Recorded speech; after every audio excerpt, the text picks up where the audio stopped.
If you have some mental health concerns, if you feel hopeless, helpless, and carry some guilt and shame, it is highly advisable for you to contact a mental health helpline in your country of residence. Or better still, go to see your primary health care provider, like a GP, and share with them how you feel. But if you feel so distressed before, during, or after this program, call your local emergency line. For example, in Australia, this is 000, and in America is 911. And remember, God loves you, and so do we. Next station, Adventist Reflections.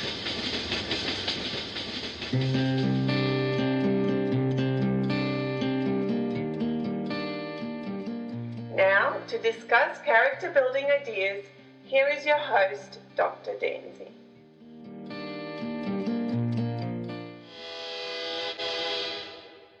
Hi family, today we have a very special episode for you. I am very excited about it because today we have JoLene Danielson, who ministers to those in need. If you have been following our Adventist Reflections commentaries on the Sabbath School, you will know that we spoke about what she does with those who are homeless. I hope that you enjoyed this interview as much as I enjoy listening to it. Also, don't forget to come back next Wednesday so that you can listen to our special episode where we will discuss about a friend of ours in the Philippines who also has a life transformation story.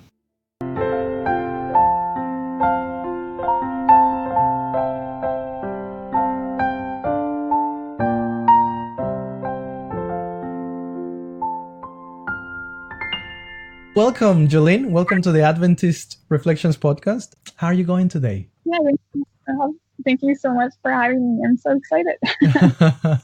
Awesome. So recently we spoke here in the Adventist Reflections podcast about this amazing work that you're doing. And I thought, hey, I would love to hear firsthand about this and the whole Adventist Reflections family to also hear about it and be inspired by the things that you're doing. So I think it will be appropriate for us to start knowing who you are so that we have a bit of an understanding who are we speaking with and learn more about you. How does that sound? Is that fair? Is that okay? That sounds great. Okay. So tell us, who are you, JoLene? It's a really big question. It's not an existential question. Yeah, for sure. My name is JoLene Danielson, and I've traveled quite a bit. I have managed to touch all 7 continents, including Antarctica, which is pretty exciting. I'm an accountant currently at a nonprofit for low-income housing in downtown Portland. Okay. That's my full-time job. And then I'm also an artist. So I love to paint using watercolor, and I have a passion to help homeless people. Wow. Okay, so let me see. You do so many things. So you're a traveler, you're an artist, you're an accountant, and you have a passion to help homeless people. You work in a nonprofit organization. Excellent. So that's your full-time job, we could say. That's what you do for a living, kind of thing. All right. Yes. Now I'm here surprised. I don't know if surprise is the right thing to say, but rather I didn't know this about you being an artist.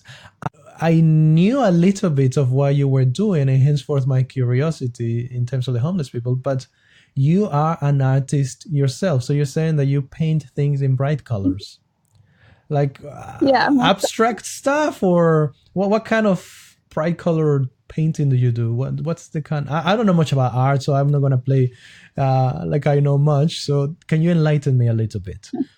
Yeah, most definitely. I like to paint states, so states of the United States, or I also like to paint skylines. So I've painted the Portland skyline, and then I also painted the Dallas, Texas skyline. Wow. And I just recently painted an Arabian horse, and I painted like the outline of Africa with elephants shadowed in the painting. It looks cool. Yeah, I like to paint a lot of different. And then I just recently painted quite a few butterflies for someone who wants to use my design as a logo. my mind is racing over so many things about, hey, I want an Australian something. I'm saying Adventist reflection somewhere. So you're based in Oregon, in Portland, right? Portland, Oregon. Okay.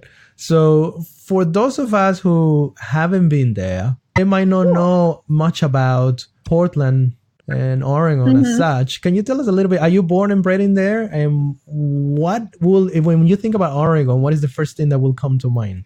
Yes, most definitely. I was born and raised here in Oregon.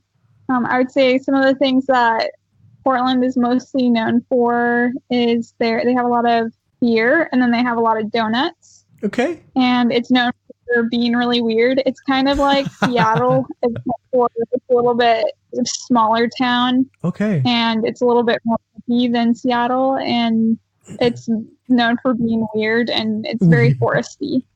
It's not really weird, forestry, donuts. Okay. Look, I like running marathons and ultra marathons, and I read this book from this guy who I believe was from Seattle, Scott Jurek, and he always talks about Seattle being rainy, and it was a horrible nightmare for him because on winter time he still had to go out and train, and it was so hard. And anyhow, but he did really well. He went on to win the Western States in California 7 times in a row, which is crazy.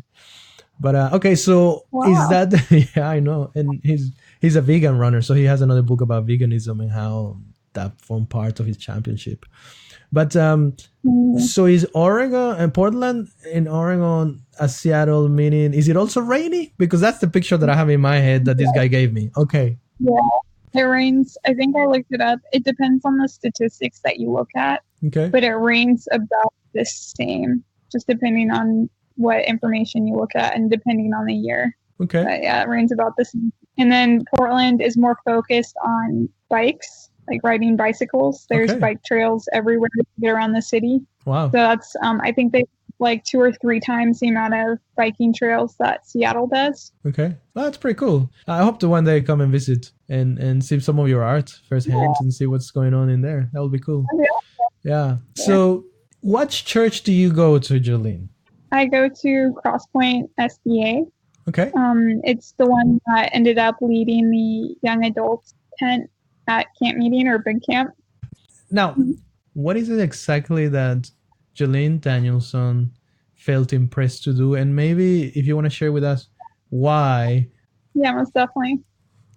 So on top of having my accounting job on the side, my ultimate dream is to be able to help homeless people out of hopelessness by helping them become artists. Right. What I do when I have spare time, I go and I sit with homeless people on street corners and I paint and I draw with them and I talk with them about their lives. I get to know them, and a lot of them really just need someone to talk to. And so the way I got started with this was my second year at Walla University.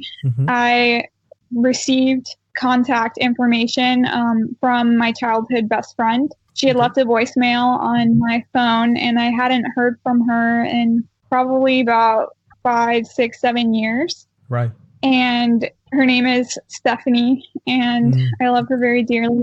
And what happened was she was calling from a group home because she became homeless. Oh, wow. And so what had happened, she had a very rough life. She had a really rough childhood. Because of that, like, for example, her mom was a cocaine addict, and she also had suffered from alcoholism. And so for the first part of her childhood, she, didn't come out on the right side. Like, she was on the very disadvantaged coming into the world. And my next door neighbors, they adopted her, and she was my best friend growing up. Okay. She was 5 years older than me, but we acted about the same age, and I learned a lot of patience from her. I learned how to put up with, like, for example, later down the road, I was a summer camp counselor. Right. And I used a lot of the same techniques that my parents had used to cope with her that I used on my campers on. And so I learned a lot of good parenting skills. Right. And I loved her because she was my best friend and she was like my sister. Yeah. And so when I found out that she was homeless, when I was in college, I decided, I want to be the change that I want to see in the world. So I had seen, I'd also seen this other video on YouTube that asked the question, if your family or your best friends were homeless, would you even see them? And basically what it did was it had family members pose as homeless people, and then they had their family members or best friends walk right by them to be interviewed, and none of them even had eye contact with the homeless people, actually their family members. Right. And so after seeing that video and finding out that someone who's like a sister to me was homeless, I figured I want to actually see the people there as people, as fathers, daughters, mothers, whatever they may be. I want to get to know them and see them as human. Right. And so with that, I went to Walmart in Walla Walla, and it was a hot day. The guy was standing outside with a sign, and I decided to go inside and grab him some nice, cool Gatorade and some peanuts. Right. And I walked out to him. I just gotten off my shift working at Starbucks, and I was like, "Hi, I'm JoLene," and I shook his hand and talked with him for a bit, and asked him how his day was going, asked him if he had any fun experiences that day or if he learned anything, and just really asked him how he was doing and really made sure that he was doing all right. I asked him what it was like and all these things. And by the end of our conversation, I realized the sun was going down. And so I said, "Hey, I actually have to go study for some homework, so I'm going to take off." I went to hand him I was like, "Hey, I have these things for you." And so I went to hand him the Gatorade and the peanuts. And he said, "Darling, I'm actually diabetic and I don't have teeth." Oh. And I felt so bad. No. I was so bad. I went out of my way to give him things, and he couldn't enjoy them. And so with that, he said, "You just speaking with me and talking with me, that made my day so much brighter than any handout could have." Right. And so with that, I wanted to make it like my own personal mission, just to see the people there and just kind of enjoy conversation with them and smile when I see them, and not treat them like they're invisible and treat them like they're human, because they are. Wow. That's an amazing story. So what I'm hearing is that from having a bit of a personal encounter, even though it was at the distance with this friend, Stephanie, like a sister to you, you felt like, hey, I don't like what I'm hearing. I don't appreciate the fact that she's suffering. She's going through this stuff. And then at that time, this video came through in your life, and it allowed you to self-reflect. What am I doing? How am I behaving towards these people, towards the homeless, towards human beings who are like you and I? I mean, they were created, God made them. Some of them are there for various reasons, but that's irrelevant. They're still there. I'm quite happy to hear that story, because it's both funny, but at the same time, it has a lot of meaning. This guy, he appreciated the interaction. The fact that you didn't see him as a homeless man who is there, whatever.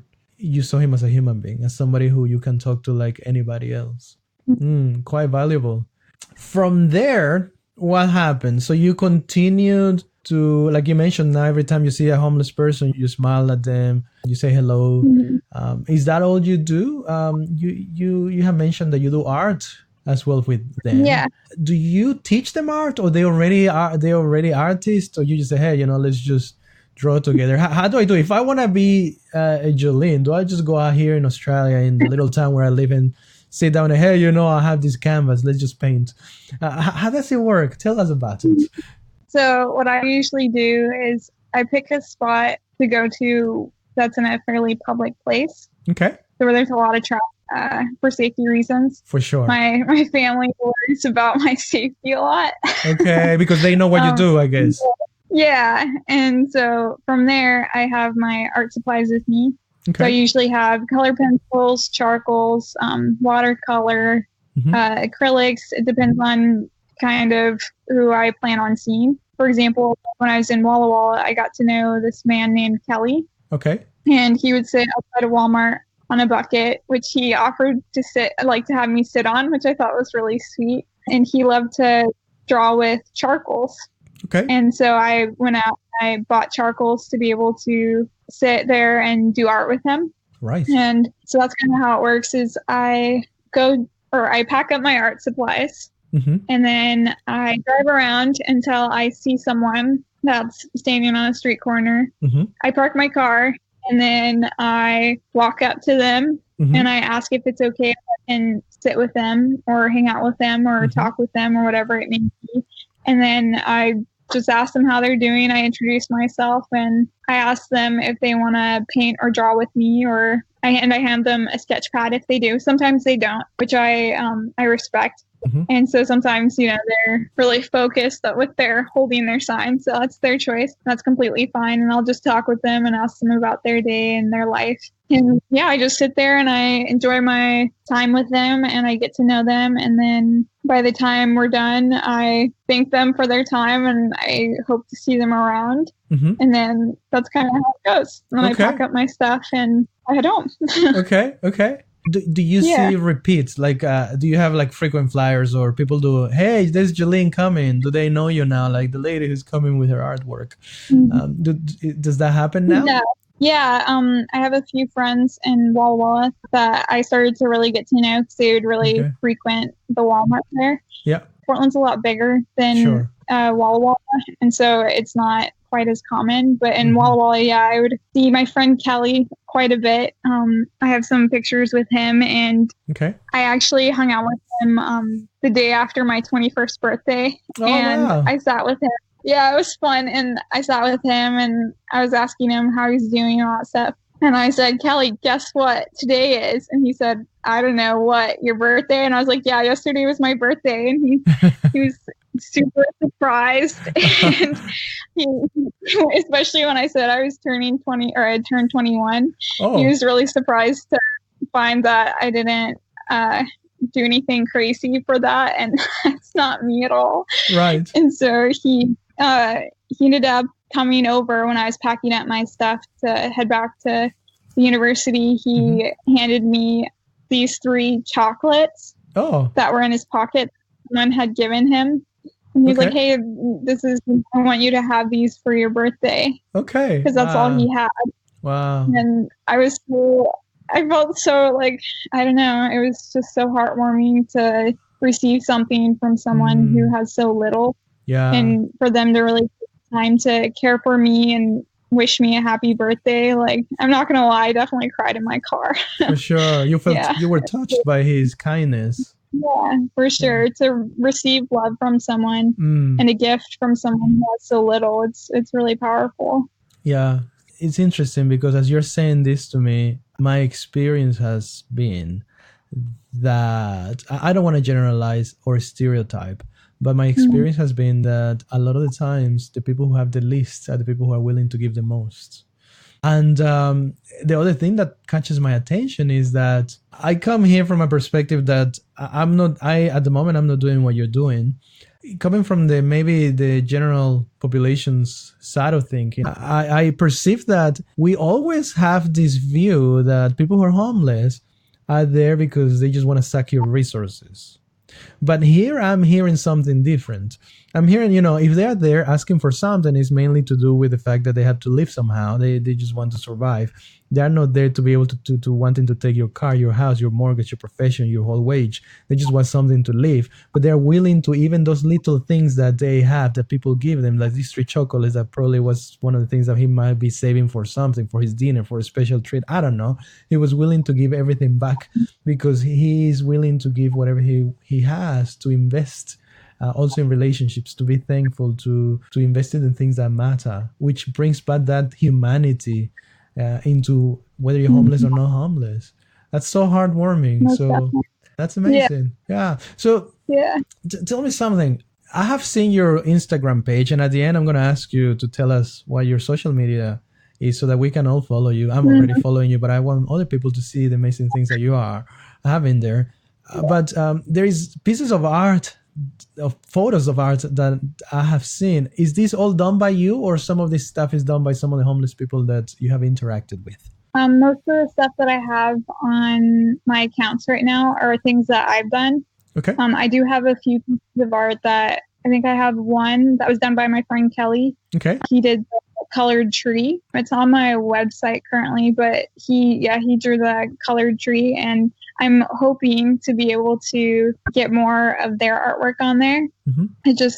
I know that to be able to help someone else become an artist that's successful, I figured that I need to do it for myself first. So that way I know what I'm doing. Sure. That way I can encourage them and help them down the easiest and best path. And so that's kind of where I'm at on that. So.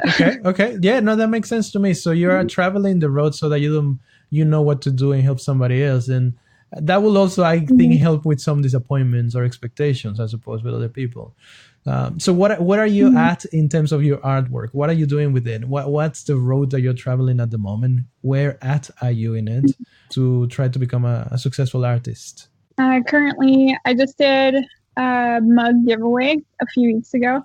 So I painted the skyline of Portland using watercolors. And then what I did was I used Shopify and Printful, which Printful prints my artwork on whatever I want. So I had it printed on these mugs that are magic. Okay, not really. They're the mugs that when you add hot water, yes, it changes colors. Right. I think they're magic. Yeah. I don't know how they work, but they're incredible. Yeah, I have no idea either. Yeah, it's pretty cool. Mm-hmm. And so I just did a giveaway where I had given away a number of those to people who entered in to win. And I have on my website, I have posters, I have T-shirts, I have mugs, and I'm really working on getting more products up there. And so I've been taking a lot of requests, which I definitely need to work on today. I have, for example, the one that I just finished last week was a horse painting, which was for a friend. And then I have the butterflies that I need to work on today, which were logo requests from a friend. And so it just kind of depends on which artwork I'm working on. Basically, the way it works, though, is I get a request from a friend or family member, some poster, painting, or even a logo. And then I go ahead and work on that. And then once they're happy with it, then I can either upload it to a product such as a mug or a T-shirt or a poster, or I can create it into a logo and send it to them. So in this website that you have these T-shirts, these mugs, you're they are there for sale. We can go and buy today something from you. Okay, great. Okay, we'll take your details at the end and we'll put them in on the post. So good. Now, I have a question. Going back to this idea of homelessness, and this might be a bit philosophical, maybe judgmental, but I have to ask because I think I want to make this real. This might be something that some people might be thinking of. Well, let me go back a little bit in the idea of safety. You mentioned that your family is a bit concerned sometimes and you try to be in public areas. Have you ever been in a space where you have felt unsafe, where you felt that, hey, this is maybe I should stop the interaction. I need to go away. Have you ever felt like that? I haven't felt like that with the people that I've painted with or spent time with. Mm-hmm. I know that on my way to work, I go through Skidmore Fountain, which is a very heavily populated by homeless people area underneath one of the bridges in Portland. Mm-hmm. And I know that area is definitely fairly sketchy. And so, for example, when I'm looking for a place to have a conversation with someone or get to know someone or paint with someone who's homeless, I make sure to go in places where it's, just one or maybe two, because I know that if there's more of them, then that could be, it's harder to get to know people also when it's in a group setting. Yes, for sure. And so, I mostly just do it more on the outskirts of town where it's just, one-on-one. And I've never felt unsafe. I know that mental illness is super a big thing and a huge reason for homelessness because it's very hard for them to become a part of society again. Which mental illness, I would say, I've talked with a friend who's a social worker, and she agreed with me that probably about up to 95% of mental illness is caused by childhood trauma. Right. The streets, a lot of them are hurting from something that has been done to them or had been to them or an experience that they had. And it's just really sad to see how like society doesn't know how to cope with that, and they just don't. Yes. If that makes sense. Yeah, for sure. It's quite hard. It's quite difficult. Do you ever bring people with you, or you do this alone? Yeah, I've taken a few friends. A few friends of mine have gone with me. What did they reckon? Oh, you love. What's the story? There's a story behind. When I was in Walla Walla, I asked a friend to go with me because we needed a few extra hours for community service volunteering. Okay. And so I asked them if you'd want to join me, and I was like, yeah, sure. So I grabbed my art supplies, my little bag that I have, and then we were approaching this homeless person, and he was experiencing a lot of stress because he didn't, you just walk up to them. They're just people, and he was so stressed. Who, your friend or the homeless guy? My friend. Oh. Yeah, he was like, you just walk up to them, and I was like, yeah, I mean, what else are you supposed to do? And it was pretty interesting. And then when we first started, talking to the homeless man, I could tell he wasn't really sure what to do with my friend and I. And then he was joking about how the cars that were driving by offered to buy us for $1. Okay. And he was just joking about it. And then by the end of our conversation, he was like, you guys are worth a lot more than $1. You guys are pretty priceless. Oh. So it was pretty funny and sweet to see how that played out. Oh, cool. Now, so you come, you talk to these guys, you're offering basically company, conversation, some maybe distraction from that pain and suffering through artwork, or express that pain and suffering even through the artwork. After your experience with the Gatorade and peanuts, do you ever bring them food or clothes or anything else because you think like, oh, I'm going to mess up again or something is going to happen? Do you ever bring them anything? Yeah, most definitely. For example, for my friend Kelly, throughout the winter, from Costco, I got an extra compactable down blanket.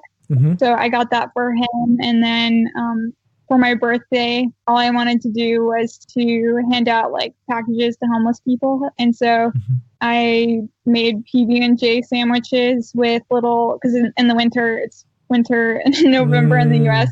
We took the little Hotties packets, which are I don't know if you know what those are. They're the little packets that when you open them and you shake them, then they get warm. Oh, yes. So for your hands. Or yes. Hand warmers, feet warmers, yes. And so I got some of those from Costco, and then I had some other little snacks and little treats for them. And then we just went out on my birthday and we just hung out with some homeless people. And since I had someone with me, I was able to make a lot of sandwiches. Okay. We were able to go and kind of go more where there's larger populations. And since we had so many, we didn't run out. And so it was really fun. It was really great. So I still do handouts. Oh, and socks. Socks are a really huge need. So I do still hand out things. I just know that the conversation is really what makes them a lot happier. Just hanging out with them. And that's the theme that I'm keep on hearing from you. That I mean, you still do that, but it is the company, the conversation. Hey, you're not ignoring me. I'm not invisible. I'm a human being. You're willing to take your time and your energy to give me company, to hear my story, to share with me about you. And something that I would add on to that, just to get people to think, is my friend Stephanie. She ended up confiding in me later about how she accidentally checked herself into an insane asylum. Right. And what she said about that was that if you're not crazy going in, you're crazy coming out. Right. And the reason for her that was that they don't have very many normal interactions there because it's, what she described was it's like sticking all the crazies in a box. Right. And so that's how we should deal with mental illness. Right. They need to be treated with love and respect and talked with as if they're human, because they are. 100%. I like what I'm hearing from you. I think you have a very compassionate and merciful heart, and that is the right way. We have a lot of, I think your statistics are the ones that you share with me in the idea of trauma and as well as homelessness and the overrepresentation of mental illnesses. also reflects here in Australia. We have many individuals who are going through the same thing. But at the end of the day, when we always say, let us not judge the book by the cover. Reality is that there's a human being inside. And hey, what would it be of me if I had the same experiences, the same preconceived and judgmental upbringing, and the same misfortune sometimes, the same traumas? Would I be sitting where I'm sitting now? Would I be sitting elsewhere? And life turns around so quickly sometimes. And I'm sure that you have met and you have heard some really good stories, which I'm not going to ask you to share with us because I don't know if that will be right. But I think you can ask. I just don't have to know. It's fine. Yeah, that's fine. Now, does your church know what you do? Yes, my church. I just recently shared with my church what I do, and my church does quite a bit of homeless outreach, which is really awesome. Okay. They once a month we go down to the Transitions homeless shelter, and it's all men, and we feed haystacks. We serve them in the entire place, and then we sit with them and we eat with them. And so this last time I made a friend, and I asked him because he didn't get any of the haystacks, and I was with him, and he confided in me that he doesn't have teeth, and so he's pretty limited in what he can eat. Yes. And so we were talking because he was just eating tomato soup out of a can without, the tomato soup where you put like half water and half the soup, right? Yes. He was just eating the can. I was really surprised. Yeah. Wow. He said he enjoyed, so I guess if he enjoys it, that works. That works for him, yeah. So that's amazing. That's awesome. So your church is doing also work with the homeless, and you started doing your own. How long have you been doing this, JoLene? I've been doing it since I would say like 2016. I think that's when I got the phone call from me. Yeah. I just haven't been dedicating as much time to it as I want to be, but that's something that I'm slowly working on. So. Yeah. Well, you have commitments, I suppose, of the things that you have to do. And yet you take the time, even though you don't want. What I'm hearing from you, and correct me if I'm wrong, is that you're doing a lot of stuff. You're doing perhaps, I will dare to say, a lot more than many of us are doing. And yet you feel that you haven't taken much more of the time that you will wish to take because you want to invest more time in doing what you do. But you're already doing a lot. But perhaps you feel like, no, I can do a lot more. Tell me something. This is, again, going to be philosophical, perhaps controversial, but I have to ask, can you be, in inverted commas, a good Christian? Can you be Christ-like and neglect ministering to those in need? Can you be a good Christian and neglect creating opportunities? It might not be for the homeless. It might be homeless is one ministry. There's so many things around. What do you think? And I don't want to judge anybody. I mean, some people who might say, like, I'm not doing anything and I'm listening to this and you're judging me. That's not my intention. My intention is for us all, me included, as I'm interviewing you, to wake up to the idea of Christianity and what this is all about. What's your opinion about this? I think that everyone has a different calling.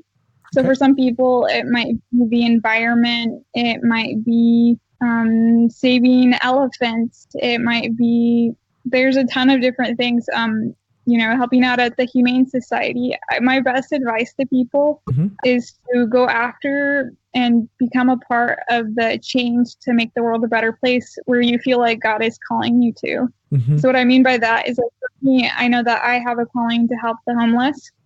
And I know that God has placed that on my heart. I know for some people that's not their same calling, which is great because there's so many problems in this world that need to be solved or need to be helped, or there's change that needs to be done. And I just think that, like, for example, if you have a passion to help the environment, think about ways that you can help be the change that you want to see in the world. For example, you could start a cleanup crew and clean up the street nearby your house. Picking up trash even. Or let's say that you love the ocean. You could plan a trip with friends and clean up the ocean once a month and, take garbage bags or whatever you might think would work best for kind of a cleanup there. Or if you have a heart for animals, I saw something that was really cool was I saw a boy started, I think he was 12 or 14, somewhere on there. He was creating bow ties for dogs, like dogs at humane societies, to help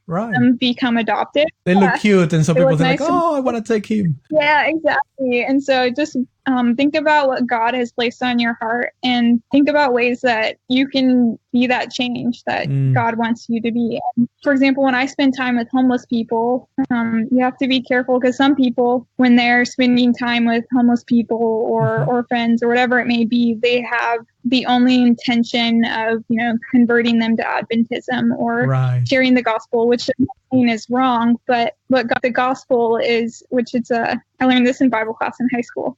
So gospel stands for God offers sinful people eternal life. So that's the word spelled out. Gospel, God offers sinful people eternal life. And so I think with that, just loving people and listening to them with an open heart, I think that's the best thing that you can do. That's Christ-like. You don't have to share with them Adventism or share with them Christianity or share with them your religion unless they ask. Then you can, it's up to you if you want, like how you want to share about that. But definitely don't go with the intention of just talking about that. Like go into it willing to learn, to grow, and to listen. Absolutely. It's funny you mentioning that, because our most recent episode that we recorded for Sabbath School Commentaries, we spoke about it. Unfortunately, nobody will hear that until 2-3 weeks, because we record weeks in advance. But we talked about the idea, exactly what you said. Sometimes we come with the intentions of conversion, or, hey, come to church, hey, baptisms, numbers. And the reality is that our intention should be for us to alleviate the human suffering. What Christ came to do, right, is do that. He came and he ministered to those people around as somebody who cared. And if all I cared about is about bringing you to church, but I'm not really interested in alleviating your suffering or doing some good, it will not be Christ-like. So we bring the gospel, like you mentioned, eternal life. We bring Christianity by bringing Christ with us. And what we do, I will dare to say, every time that a homeless person hears what you have to say, it could be a joke, it could be just a personal, superfluous interaction, it could be a deep and meaningful conversation, it could be doing some art. What I'm seeing is they see Christ in you, the hope of glory. They don't know it, but one day they might know. And, God does the rest. All we have to do is bring him through what we do with them. And you're doing that, and I appreciate it. Thank you so much for sharing that. That's amazing. Yeah. Is there anything else you would like to add as we conclude today? I would really like to share about my friend Stan. Yes. He lives over in Walla Walla, and he's really sweet. I think he's actually Adventist. Okay. Which I think is pretty cool. With a friend who also knows him and was saying that he's pretty sure that he goes to the Adventist church there in Walla Walla. Okay. And Stan, he uses crutches to get around. I would spend time talking with him, and he's one of the people that I met when I was handing out sandwiches on my birthday.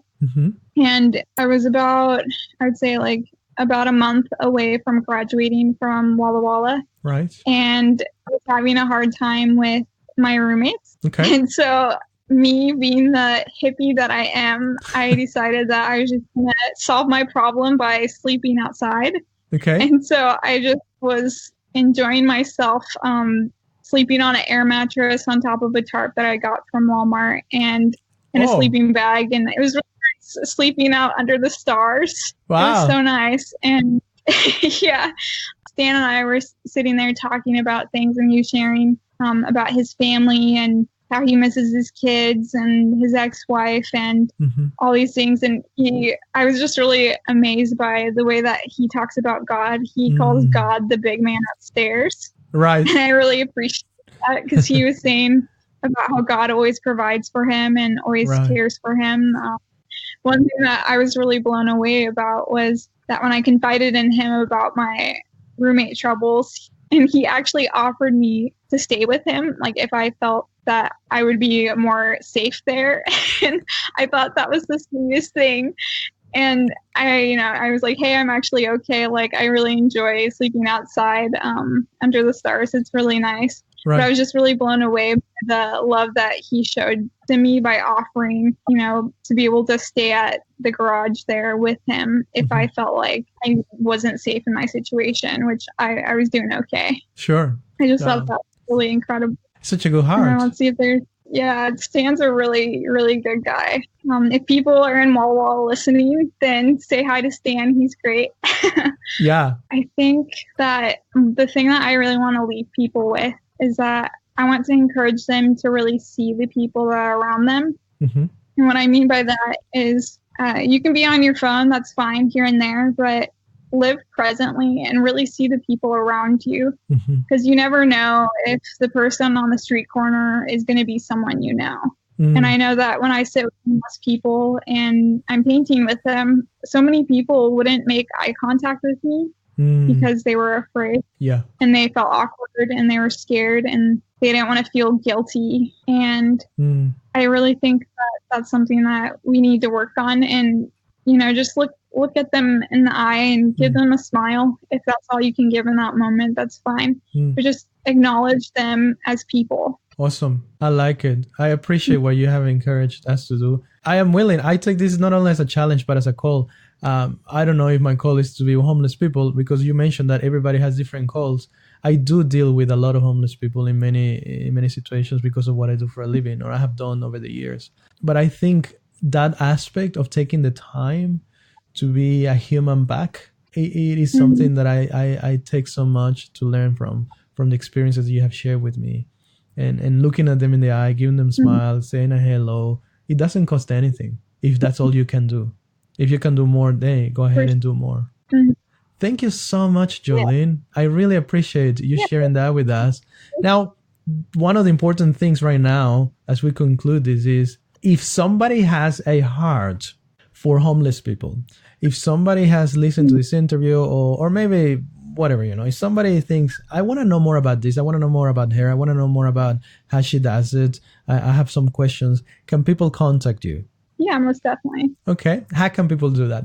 Can you give us your social medias, your accounts, anything that you feel that you can share with us? Yeah, of course. I have my website where I have my art available for people to check out. It's on paintdropsart.com. Okay. And then my social media accounts, you can find me on Instagram. That's the one that I probably use the most, at JoLene Danielson. I also have a blog, which is joleneb.com. Okay. And then I also have a social media account for raising homelessness awareness, which is creatingopportunitiesforus. Right. And then my art account is at Paintdropsart. Yeah. Excellent. And we're also going to put it in the description of this episode so that you can click in there easily and follow any of these sites, or follow them all. I learned that you have a blog now. I didn't know. I have been in all the other parts, I think. Feel free to contact JoLene. As a matter of fact, I encourage you to do that. And in doing that, be also ministered by the wisdom that JoLene has to share with you, as she has shared with us today. So, JoLene, I wish you to have a great day, and I hope to catch you later. Yeah, for sure. So, family, you heard it. This is JoLene Danielson from Creating Opportunities, an artist, a servant of Christ, a minister to the homeless. I hope that you've been encouraged. Until you hear from me again, I today choose to love God, and I choose to love Him in service. What about you?